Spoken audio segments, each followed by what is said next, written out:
Ang mabuting balita ng Panginoon ayon kay San Juan. Papuri sa iyo, Panginoon! Kinagabihan ng linggo ding iyon, ang mga alagad ay nagkakatipon. Nakapinid ang mga pinto ng bahay na kanilang pinagtitipunan dahil sa takot nila sa mga Hudyo.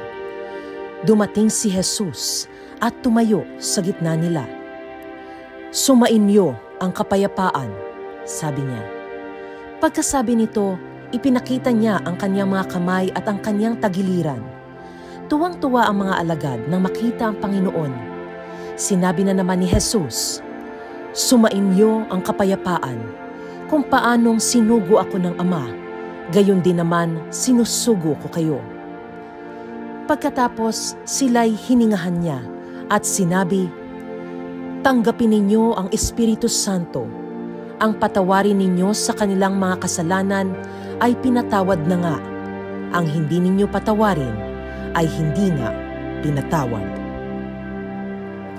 Ang mabuting balita ng Panginoon. Pinupuri ka namin, Panginoong Hesukristo.